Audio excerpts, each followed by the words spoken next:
नमस्कार प्यारे बच्चों, आपका फिर से एक बार मेरे YouTube चैनल पे स्वागत है। उम्मीद है आप सब घर पे सुरक्षित और स्वस्थ होंगे। कोरोना महामारी का सामना आप लोग सभी मिलकर कर रहे होंगे। हम जो टॉपिक आज जो पढ़ने वाले हैं वो बिल्कुल नया टॉपिक है और आपके बीकॉम सेकेंड ईयर का जो फाइनेंशियल अकाउंटिंग का जो पेपर है उससे रिलेटेड ये टॉपिक है। टॉपिक का नाम है अंशों का निर्गमन, हरण और पुनर्निर्गमन, यानी कि issue, forfeiture and re issue of shares. अब ये क्या होता है, क्या है ये चीज़, अपन इसको आज वाले वीडियो में डिस्कस करेंगे। जहाँ तक मुझे पता है आप लोगों ने ये टॉपिक थोड़ा बहुत 11th या 12th क्लास में ज़रूर पढ़ा होगा, तो काफ़ी चीज़ें अपने को रिवाइंड भी होंगी।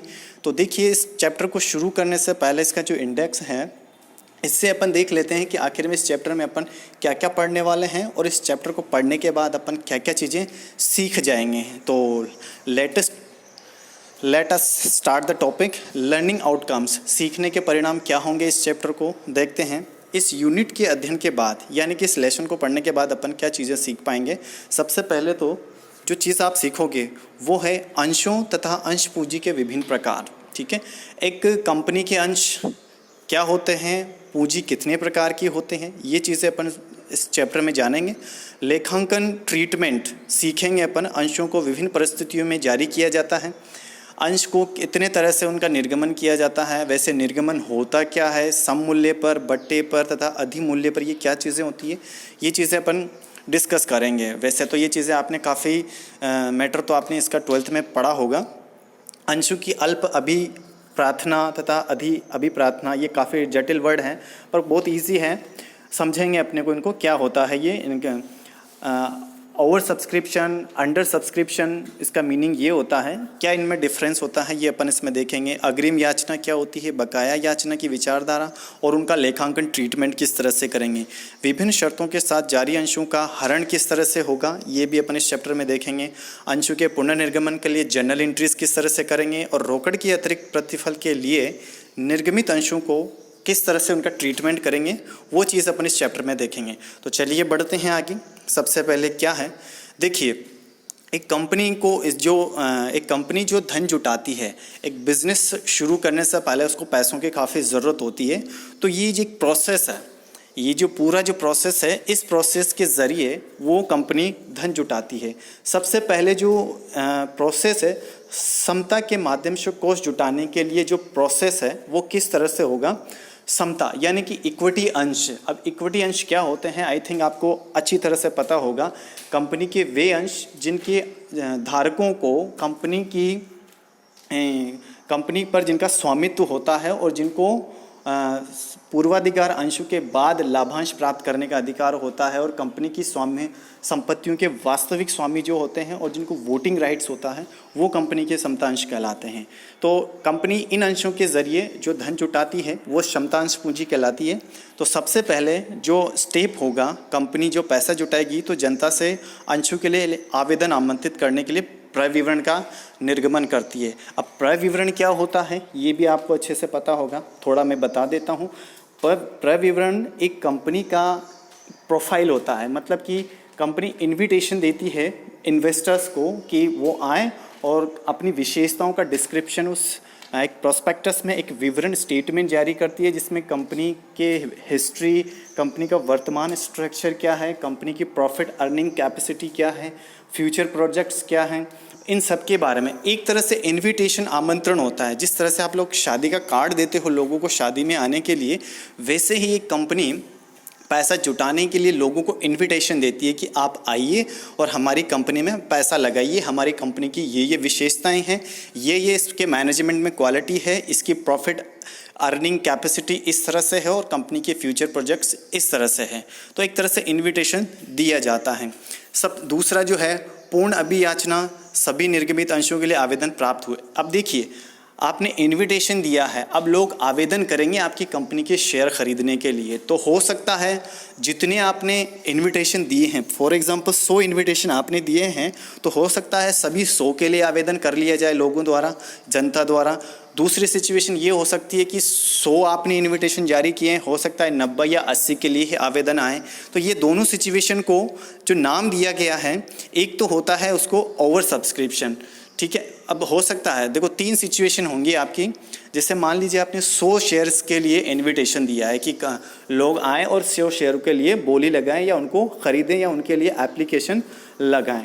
तो एक सिचुएशन तो हो सकती है कि अगर आपकी कंपनी का मैनेजमेंट अच्छा है, अच्छी विशेषताएं हैं, अच्छा इंफ्रास्ट्रक्चर आपकी कंपनी का है, प्रॉफिट अर्निंग कैपेसिटी बहुत अच्छी है और कंपनी का प्रोफाइल बहुत ही अच्छा है, तो हो सकता है 100 की जगह 200 के लिए आवेदन आ जाए। तो इसको बोलते हैं ओवर सब्सक्रिप्शन, यानी कि अभिदान, अधिक अंशों के लिए आवेदन प्राप्त होना। दूसरा, अगर आपकी कंपनी में थोड़ा सा भी कम है, मैनेजमेंट थोड़ा अच्छा नहीं है या प्रॉफिट अर्निंग कैपेसिटी थोड़ी सी भी अदर इंडस्ट्रीज़ की तुलना में काफ़ी कम है, तो हो सकता है 100 की जगह 80 अंशों के लिए आवेदन आए या 50 अंशों के लिए आवेदन आए, तो उसको बोलते हैं क्या नाम से अंडर सब्सक्रिप्शन, न्यून अभिदान, यानी कि आपको अल्प अभिदान प्राप्त हुआ है। दूसरा होता है एक न्यूनतम अभिदान। अब ये एक कंपनी एक्ट के अकॉर्डिंग होता है कि आप अपने अंशों का एलोकेशन तभी कर सकते हो जनता में जब आपको न्यूनतम सब्सक्रिप्शन प्राप्त हो जाए। तो इसके लिए एक फॉर्मूला डिसाइड किया है कि जितना आपने इशू किया है, मान लीजिए 100 अंशों के लिए आपने इशू या इन्विटेशन दिया है, तो उसका 90% जनता द्वारा मांग लिया जाना चाहिए या उसके लिए आवेदन कर लिया जाना चाहिए। अब यानी कि आपने 100 अंश जारी किए हैं तो 90 अंशों के लिए आवेदन आ जाने चाहिए, उसके बाद ही आप आगे की प्रोसेस पे बढ़ सकते हो। तो उसको बोलते हैं न्यूनतम अभिदान। ठीक है, अपन इसको एक एक करके डिटेल में समझेंगे। अभियाचना भी है, जैसा कि मैंने बताया, संचालकों द्वारा किया गया आनुपातिक बंटन। अब ये आनुपातिक बंटन यानी कि प्रोरेटा एलोकेशन बोलते हैं इसको, आनुपातिक बंटन। ये सिचुएशन तब आती है जब आपकी कंपनी का मैनेजमेंट बहुत ही अच्छा है, आपकी कंपनी की साख बहुत अच्छी है और आपकी कंपनी की प्रॉफिट अर्निंग कैपेसिटी काफ़ी ज़्यादा है, मैनेजमेंट बहुत अच्छा है और अच्छा लाभ कमा रही है। तो ये सिचुएशन तब होती है जब अधिअभिदान कंपनी को प्राप्त हो जाता है। मान लीजिए 100 अंशों के लिए आपने निर्गमन किया है और 200 अंशों के लिए आवेदन आ जाते हैं। अब क्या करेगी कंपनी? सभी को तो अलॉटमेंट नहीं कर सकती। 100 कंपनी ने इशू किए हैं तो 200 का अलॉटमेंट कैसे कर सकती? ऐसा नहीं होता है। तो उसके लिए कंपनी जो एक फॉर्मूला अपनाती है वो है प्रोरेटा एलोकेशन, यानी कि आनुपातिक बंटन करना अंशों का। कंपनी किसी इन्वेस्टर को नाराज़ नहीं करना चाहती, वो प्रत्येक को अंश देगी पर एक आनुपातिक रूप में देगी। तो उसके लिए एक फॉर्मूला निकालते हैं वो लोग आनुपातिक बंटन का, यानी कि 200 के लिए आवेदन आए हैं और 100 के लिए उन्होंने क्या नाम से इशू किया है, यानी कि निर्गमन किया है अंशों का। तो इसका एक रेशो निकाल लेते हैं। आवेदित अंश कितने हैं? 200 और निर्गमित अंश कितने हैं? 100। तो 2:1 का अनुपात आ जाएगा, 2:1, यानी कि जिसने 2 मांगे हैं उसको 1 अंश आवंटन किया जाएगा, यानी कि सभी को अंशों का आवंटन भी हो जाएगा और कंपनी को क्या नाम से सभी 200 के लिए आवंटन करने की ज़रूरत नहीं पड़ेगी, सिर्फ 100 अंशों के लिए ही आवंटन करना पड़ेगा। तो ये प्रोसेस होती है। जो सिचुएशन आ सकती है ये उसका सॉल्यूशन है। ठीक है, और अब क्या नाम से देखिए, राशि एक्सेस में भी आ सकती है, ज़्यादा राशि भी आ सकती है, तो उसको किस तरह से ट्रीटमेंट करेंगे तो ये एक एक पॉइंट वाइज अपन देखेंगे।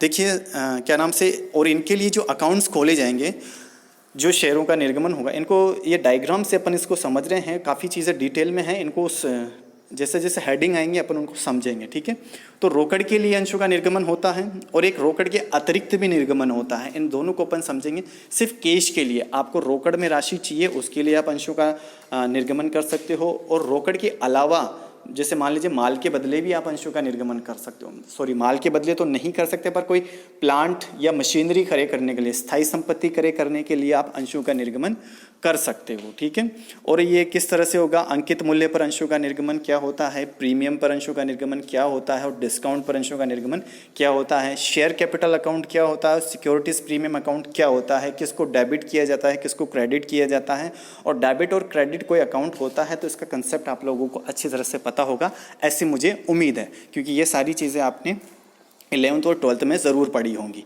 ठीक है, तो देखिए एक छोटी सी हेडिंग में कोई चीज़ लिखी हुई है नोट के रूप में कि क्या है, बहुत ही इंपॉर्टेंट चीज़ है। तो कंपनी अधिनियम 2013 की धारा 53 कुछ कहती है कि एक कंपनी बट्टे पर अंश जारी नहीं कर सकती है, केवल श्रम साध्य क्षमता अंशों की दशा के तथा इसलिए कंपनी द्वारा बट्टे पर कोई भी निर्गमन व्यर्थ होगा तथा कंपनी को जुर्माने से दंडित किया जाएगा। बहुत ही इंपॉर्टेंट चीज़ है ये, और ये आपकी कंपनी एक्ट 2013 में मेंशन की गई है। उससे पहले कंपनी डिस्काउंट पे शेयर इशू कर सकती थी। अब आपका कंपनी एक्ट उससे पहले कौन सा था? 1956। ओके, उसमें प्रोविज़न था कि कोई भी कंपनी डिस्काउंट पे अंश इशू कर सकती है और पैसा जुटा सकती है। बट आपका कंपनी एक्ट 2013 ने इसमें रेस्ट्रिक्शन कर दिया है, बंद कर दिया है। अब कोई भी कंपनी डिस्काउंट पे अंश इशू जारी नहीं कर सकती। पर कुछ अपवादजनक स्थितियों में, क्या कह रहा हूँ मैं, कुछ अपवादजनक स्थितियों में ही बट्टे पर अंशों का निर्गमन किया जा सकता है। ठीक है, अब कब किया जा सकता है ये आप जब अपन चैप्टर के लास्ट में पहुंचेंगे तब ये चीज़ आएंगी और वहीं पर इसको अपन डिस्कस करेंगे। वीडियो काफ़ी लंबा नहीं हो, कोई इंपॉर्टेंट मैटर कवर हो जाए, वहाँ तक ही आज अपन इस मैटर को सीमित रखेंगे। तो शुरू करते हैं। सबसे पहले क्या होता है, देखिए इतना मैटर मैंने डिस्कस कर लिया है। अब क्या चीज़ लिखी हुई है, देखिए एक कंपनी को बड़े स्तर पर व्यवसाय करना होता है। व्यवसाय करने के बेसिकली 3 प्रारूप अपन देखते हैं। एक तो होता है एकांकी व्यापारी, सोल ट्रेड जिसको कहते हैं। ठीक है, सीमित साधन होते हैं, सीमित एरिया होता है, एक ही जगह पर उसका व्यवसाय सीमित होता है, एक अकेला व्यक्ति ही उसको चला सकता है। फिर उसके बाद मान लीजिए धीरे धीरे व्यवसाय बढ़ता है तो एक फर्म का फॉर्मेट सामने आ जाता है, साझेदारी जिसको कहते हैं आप लोग। तो उसका जो एरिया होता है बिजनेस का वो थोड़ा बड़ा होता है। ठीक है, और उसको मैनेज करने के लिए 2 से अधिक व्यक्ति होनी चाहिए। साझेदारी तभी पॉसिबल है जब 2 या 2 से अधिक व्यक्ति मिलकर किसी व्यवसाय को करते हैं। धन की ज़रूरत एकांकी व्यापारी की तुलना में इसमें ज़्यादा पड़ेगी। फिर इसके बाद मान लीजिए आपका व्यवसाय राष्ट्रीय स्तर पर या स्टेट स्तर पर या इंटरनेशनल लेवल पे फैल जाता है तो आपको पैसे की भी काफ़ी ज़रूरत पड़ेगी और मैनेजमेंट करने के लिए भी आपको काफ़ी लोगों की ज़रूरत पड़ेगी। तो इसका एक फॉर्मेट होता है कंपनी। ठीक है, अब कंपनी की डेफिनेशन अगर आप देखो तो क्या होती है, कंपनी एक्ट के अनुसार एक प्रोफेसर हैने हुए हैं जिन्होंने इसकी बहुत ही अच्छी डेफिनेशन दी है, जो कहते हैं कि कंपनी विधान द्वारा निर्मित एक कृत्रिम व्यक्ति है जिसकी अपनी एक सार्वमुद्रा होती है, अपने सदस्यों से इसका पृथक वैधानिक अस्तित्व होता है और जिसका अविच्छिन्न उत्तराधिकार होता है। ये कंपनी की सारी विशेषताएं लगभग शामिल कर लेते हैं। ठीक है, विधान द्वारा कृत्रिम व्यक्ति होता है, इसका जन्म एक्ट के थ्रू होता है और मरण भी इसका एक्ट के थ्रू होता है, तो एक कृत्रिम व्यक्ति हो जाता है। इसका अपने सदस्यों से पृथक अस्तित्व होता है, यानी कि कोई सदस्य मान लीजिए जो व्यक्तिगत काम करता है उसका कंपनी पर इफेक्ट नहीं पड़ेगा। ठीक है, कंपनी की अपना अस्तित्व अलग है और उसके सदस्य का अस्तित्व अलग है। किसी सदस्य की डेथ भी हो जाती है तो कंपनी से ख़त्म नहीं होती है, कंपनी व्यवसाय जारी रखती है। ठीक है, अविच्छिन्न उत्तराधिकार होता है, यानी कि अविच्छिन्न उत्तराधिकार का मतलब कोई सदस्य मर जाता है, स्थायी अस्तित्व होता है, हमेशा इसका व्यवसाय जारी रहेगा। इसकी एक सार्वमुद्रा होती है, सील होती है और उस सील के बेस पर ही ये काम करती है। स्टैम्प सील होती है, उसके बेस पे ये किसी भी डॉक्यूमेंट पे साइन कर सकती है, अपना काम कर सकती है। ठीक है, तो अब इस कंपनी को बड़े स्तर पर व्यवसाय करना है, पैसों की काफ़ी ज़रूरत होती है, किसी एक व्यक्ति से ये अपने पैसे की व्यवस्था नहीं कर सकती। ठीक है, तो ये सारे और एक कंपनी में जो लोग पैसा लगाते हैं उनको बोलते हैं अंशधारी। ठीक है, अब ये अंशधारी मान लीजिए किसी कंपनी में 1000 अंशधारक हैं या 2000 अंशधारक हैं तो वो सभी मिलकर एक साथ व्यवसाय को नहीं चला सकते। वो कुछ प्रोफेशनल स्किल पर्सन को अपॉइंट करते हैं जिनको बोलते हैं उनके प्रतिनिधि व्यक्ति, जिनका नाम को उनको कहा जाता है संचालक, डायरेक्टर्स। वो कंपनी का व्यवसाय अंशधारियों की तरफ से चलाते हैं और यही प्रक्रिया पैसा जुटाने की प्रक्रिया सब कुछ वो लोग ही क्या नाम से उसको तैयार करते हैं। ठीक है, तो सबसे पहले अपन आते हैं कि एक कंपनी किस तरह से अपना पैसा जुटाती है, उसकी अकाउंटिंग प्रोसीजर क्या होगी। तो सबसे पहले जो होगी, जो कंपनी जो पैसा जुटाती है पब्लिक से उसको बोलते हैं अंश पूंजी। अब अंश पूंजी कंपनी का जो पूंजी वाक्य होता है उसमें इसका पूरा डिटेल होता है। अंश पूंजी क्या होगी, कितनी होगी, किस मूल्य के अंश होंगे, कितना इशू किया जाएगा, प्रीमियम कितना रखा जाएगा, क्या नाम से फीस वैल्यू क्या रखा जाएगा अंश का, ये सारा जो डिस्क्रिप्शन होता है वो कंपनी के पूंजी वाक्य में उल्लेखित होता है। ठीक है, तो जो कंपनी की कुल पूंजी है, फॉर एग्जांपल मान लीजिए किसी कंपनी की पूंजी है 1 लाख रुपए, कंपनी एक्ट में जो उसके लिए पार्षद सीमा नियम में जो उल्लेखित किया गया है पूंजी वाक्य में कि इस कंपनी की अधिकृत जो पूंजी होगी वो 1 लाख रुपए होंगी। ठीक है, तो अब उसको बोलते हैं कुल अंश पूंजी। अब वो तो हो गई 1 लाख की अंश पूंजी। अब इस अंश पूंजी को छोटे छोटे भागों में डिवाइड किया जाता है, ठीक है। प्रत्येक टुकड़ा जो होगा वो उसको अंश कहा जाता है। जैसे मान लीजिए 1 लाख को 10,000 टुकड़ों में बांट दिया। अब 10,000 से आप डिवाइड करोगे 1 लाख को तो कितना आता है आपका 10 रुपये का एक शेयर हो जाएगा। तो ये हो जाता है उसका फेस वैल्यू। फेस वैल्यू को अगर आप किसी भी तरह से डिफाइन करना हो कहीं पर भी एग्जाम में तो उसके लिए लिखा जाएगा कि कंपनी के पार्षद सीमा नियम में पूंजी वाक्य में जो अंश का जो मूल्य लिखा होता है, क्या बोला मैंने, पार्षद सीमा नियम के पूंजी वाक्य में जो मूल्य अंश के लिए दर्ज किया जाता है उसको बोलते हैं अंकित मूल्य, ठीक है। अगर इसी मूल्य पर अंश को पब्लिक पे बेच दिया जाता है, उसके लिए आवेदन मांग लिया जाता है तो इसको बोलते हैं इशू एट पर, यानी कि सम मूल्य पर ही अंश को बेच दिया जाता है, ठीक है। अगर कंपनी इस 10 रुपये के अंकित मूल्य से ज़्यादा मूल्य पर जनता में इसको बेचती है, यानी कि 10 रुपये की जगह 12 रुपये में उसको बेचा जाता है तो इसको बोलते हैं प्रीमियम पर अंश का निर्गमन, ठीक है। कंपनी अपनी साख का पैसा वसूल करती है जनता से, अपनी जो अच्छी साख है उसके लिए वो प्रीमियम जनता से वसूल करती है, ठीक है।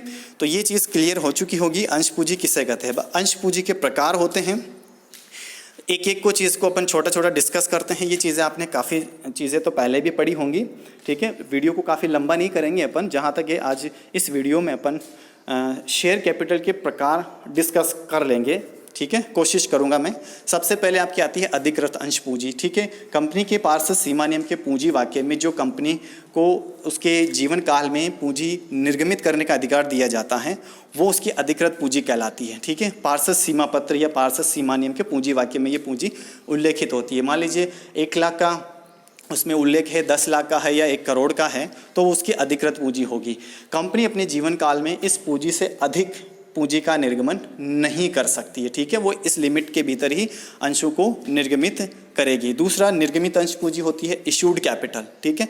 अधिकृत पूंजी का जितना भाग वो जनता में आवेदन के लिए निकाल देती है या इशू कर देती है, निर्गमित कर देती है, जनता से आवेदन मांग लेती है, उसको निर्गमित अंश पूंजी कहते हैं। मान लीजिए 1 लाख की उसकी अधिकृत पूंजी थी, 80,000 उसने जनता पे निर्गमित कर दी है तो ये वाली 80,000 वाली पूंजी आपकी क्या हो जाएगी, इशूड कैपिटल, ठीक है। अब इसको 2 तरीके से इशू कर सकती है, एक तो कैश में भी कर सकती है और कैश के अलावा कोई अन्य तरीके से, मान लीजिए प्लांट एवं मशीनरी के बदले भी वह शेयर इशू कर सकती है, ठीक है। अब ये निर्गमन जो किया जाता है मैंने जैसा बोला फेस वैल्यू पे भी किया जा सकता है और प्रीमियम पे भी किया जा सकता है, ठीक है। क्लियर हो गई होगी। अब तीसरा जो प्रकार है पूंजी का वो है अभिपार्थित पूंजी, यानी कि सब्सक्राइब्ड शेयर कैपिटल, अभिदत्त भी बोलते हैं इसको। एक अधिकृत हुआ, एक इशूड यानी कि निर्गमित हुआ। अब निर्गमित का पार्ट है अभिदत्त पूंजी, आपने जितनी इशू की है उसमें से कितनी पूंजी के लिए जनता ने आवेदन कर लिया। 80,000 आपने इशू की है, हो सकता है जनता ने 60,000 के लिए आवेदन किया हो, ठीक है। तो 60,000 रुपये आपकी क्या होगी, अभिदत्त पूंजी। बट अगर आपने 80,000 इशू किया है और आवेदन मान लीजिए 1 लाख के लिए आ गया, तब क्या पूंजी होगी, तो 80,000 ही आपकी अभिदत्त पूंजी होंगी। वो जो पैसा होगा वो अधिशेष राशि होंगी, आधिक्य राशि होंगी। अभिदत्त पूंजी तो आपकी 80,000 ही होंगी, क्योंकि आपने इशू कितनी की थी, 80,000। तो अधिअभिदान की स्थिति में इशूड कैपिटल और सब्सक्राइब्ड कैपिटल एक ही राशि से मानी जाएगी, ठीक है। क्लियर हो गई होंगी सब्सक्राइब्ड शेयर कैपिटल, यानी कि जितने के लिए आवेदन प्राप्त हुआ है, ठीक है। याचित अंश पूंजी कॉल्ड अप शेयर कैपिटल। अब जब अभिदत्त पूंजी आपकी आ जाती है तो अब आपको शेयरों का अलॉटमेंट करना होता है। अलॉटमेंट के बाद जैसे कि एक शेयर का फेस वैल्यू 10 रुपये रखा आपने, कंपनी क्या करती है, ये सारा 2 तरीके से पैसा अंशधारियों से वसूल करती है। 10 रुपये को हो सकता है वो एक ही बार में ले लें, आवेदन के साथ ही मांग ले। दूसरा तरीका वो किस्तों में पैसा मांगती है, आवेदन पर कम, आवेदन पे एक किस्त मांगती है, फिर अलॉटमेंट पे मांगती है, फिर फर्स्ट कॉल, फिर सेकंड कॉल, इस तरह से 4-5 किस्तों में वो पैसे को वसूल करती है। सारा पैसा एक साथ वसूल नहीं करती ताकि इन्वेस्टर को ज़्यादा सुविधा रहे, पैसा एक साथ नहीं चुकाना पड़े। तो 10 रुपये का जितना हिस्सा, ठीक है, 10 रुपये का जितना हिस्सा कंपनी द्वारा मांग लिया जाता है उसको बोलते हैं याचित पूंजी, यानी कि उसने याचना उसकी कर ली है। 10 रुपये में मान लीजिए कंपनी ने आवेदन तक को शामिल करते हुए 6 रुपये या 7 रुपये मांग लिए हैं, ठीक है, तो इसको बोलेंगे अपन याचित अंश पूंजी। दूसरी प्रदत्त अंश पूंजी, पेड अप कैपिटल। ठीक है, अब पेड अप कैपिटल क्या होगी, जितनी अंश पूंजी मांगी गई है, ठीक है, 10 रुपये का शेयर था, 7 रुपये कंपनी ने मांग लिए हैं, बट अंशधारियों ने 6 रुपये तक का चुका दिया है, तो आपकी पेड अप कैपिटल प्रति शेयर 6 हो जाएंगी, और इसको अंशों की संख्या से मल्टीप्लाई कर लोगे तो पेड अप कैपिटल आपकी आ जाती है। ठीक है, तो 6 रुपये की पेड अप कैपिटल हो जाएगी, यानी कि कॉल्ड अप पूंजी का वह भाग जिसके लिए अंशधारियों ने पैसा चुका दिया है या भुगतान कर दिया गया है, वो पेड अप कैपिटल आपकी कहलाएंगी, और जिसके लिए भुगतान नहीं किया है वो कहलाएंगे आपकी बकाया मांग, अनपेड अप कैपिटल, बकाया मांग। ठीक है, उसके लिए क्या ट्रीटमेंट होता है, उसको देखिए, उसके लिए सेपरेट से कोई अकाउंट नहीं खोला जाता है, वो बैलेंस आपका बैलेंस शीट में या उसके अकाउंट में, शेयर कैपिटल का जो अकाउंट होगा उसमें बोलता रहेगा, और इसके लिए अलग से अकाउंट खोल के भी इसका ट्रीटमेंट किया जाता है, कॉल्स इन एरियर्स के नाम से बकाया मांगों का एक अकाउंट खोला जाता है और उसको उसमें उसका लेखा किया जाता है। ठीक है, अब कंपनी एक्ट में प्रोविज़न है कि बकाया मांगों पर कंपनी को ब्याज वसूल करने का अधिकार दिया जाता है। कंपनी के अंतर नियम होते हैं, उसमें एक रेट ऑफ इंटरेस्ट डिसाइड है। आपके कंपनी एक्ट 2013 के अनुसार बकाया मांगों पर कंपनी 12% की दर से, ठीक है, 12% की दर से ब्याज वसूल कर सकती है। ठीक है, 12% की दर से ब्याज वसूल कर सकती है। इसको अपन आगे इसकी जर्नल एंट्रीज भी देखेंगे, थोड़ा बहुत यहीं पर डिस्कस कर लिया मैंने, फिर इसको थोड़ा डिटेल में देखेंगे। ठीक है, तो प्रदत्त अंश पूंजी आपके क्लियर है। संचयी अंश पूंजी क्या होती है, रिजर्व शेयर कैपिटल, इस वीडियो में मैं ये सारी कैपिटल्स कवर कर लूँगा। रिजर्व शेयर कैपिटल, कंपनी अधिनियम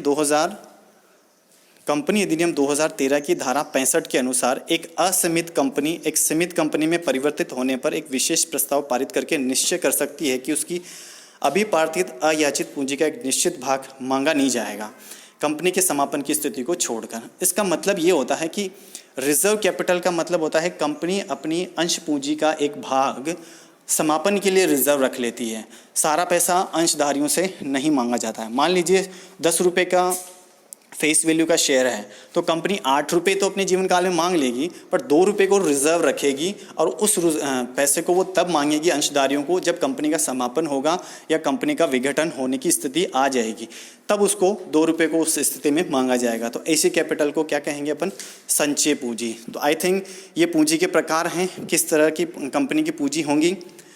तो जो पहला प्रकार है वो अधिकृत पूंजी, ऑथोराइज कैपिटल, फिर इशूड कैपिटल, फिर सब्सक्राइब्ड, फिर कॉल्ड अप, फिर पेड अप कैपिटल, और लास्ट में रिजर्व कैपिटल। तो ये इस तरह से 4 या 5 इसके प्रकार होते हैं, और इनको बैलेंस शीट में किस तरह से दिखाते हैं। देखिए, बैलेंस शीट का ट्रीटमेंट आपने पहले भी देखा होगा। कैपिटल को हमेशा बैलेंस शीट के लायबिलिटी साइड में दिखाया जाता है, बट एक कंपनी की पूंजी को जब दिखाया जाता है तो उसका एक स्पेशल फॉर्मेट होता है, उसको किस तरह से दिखाते हैं। और अब आपके बैलेंस शीट का फॉर्मेट भी बदल चुका है। अब कंपनियां जो बैलेंस शीट बनाती है सिर्फ उसको वर्टिकल फॉर्मेट में बनाती हैं, ठीक है, और करंट ईयर और प्रीवियस ईयर के फिगर दोनों दिखाए जाते हैं। तो शेयर कैपिटल के अंतर्गत देखिए किस तरह से इसको दिखाए जाएंगे। इक्विटी शेयर कैपिटल, अब प्रेफरेंस शेयर कैपिटल भी हो सकती है, 2 तरह की कैपिटल होती है। इक्विटी शेयर कैपिटल में सबसे पहले आपको ऑथोराइज कैपिटल को शो करना है, ठीक है, फिर उसके बाद इशूड शेयर कैपिटल को शो करना है। जिस क्रम में अपन ने पढ़ा है उसी क्रम में उनको बैलेंस शीट में शो करना है। इशूड और ऑथोराइज कैपिटल, इशूड और ऑथोराइज कैपिटल को बैलेंस शीट के टोटल में अपन शामिल नहीं करते हैं, ध्यान रखिएगा इस चीज़ का, नहीं तो आपका टोटल बैलेंस शीट का काफ़ी गड़बड़ा जाएगा, ठीक है। इशूड और सब्सक्राइब्ड कैपिटल को टोटल में जब शामिल करेंगे तो पेड अप कैपिटल को ही अपन उसमें टोटल में लेंगे, ठीक है, और उसमें से कॉल्स इन एरियर्स है तो वो घटा दिया जाएगा। कॉल्स इन एडवांस वाली स्थिति भी हो सकती है, उसके लिए भी क्या ट्रीटमेंट होता है वो अपन धीरे धीरे आगे चैप्टर में देखेंगे। तो इस तरह से शेयर कैपिटल को जिस तरह का उसका अकाउंट खुला है उस अकाउंट का बैलेंस अपने को उसमें बैलेंस शीट में शो करना होता है, ठीक है। ये चीज़ें काफ़ी हैं मेरे हिसाब से। अंशों के प्रकार अपन अगले वीडियो में डिस्कस करेंगे। आज के वीडियो में कंपनी के अंश पूंजी के प्रकार काफ़ी होंगे, वीडियो काफ़ी लंबा हो जाएगा, तो हो सकता है आपको बोरिंग ना लगे, इसलिए मैं वीडियो को 20 से 25 मिनट में ही कवर करने की कोशिश कर रहा हूँ। मिलते हैं अगले वीडियो में। ध्यान रखिए अपना, और कोरोना महामारी का सामना करते रहिए और सरकार द्वारा जारी दिशा निर्देश का पालन करते रहिए। घर पे सुरक्षित रहिए, आसपास के लोगों को, अपने घर वालों को कोरोना महामारी के बारे में जागरूक करते रहिए। ऐसी मुझे उम्मीद है आप लोग स्टूडेंट हैं तो अपनी जिम्मेदारी भी निभाएं, कोरोना वॉरियर्स के रूप में भूमिका अपनी निभाते रहें। मिलते हैं अगले वीडियो में। Have a good day.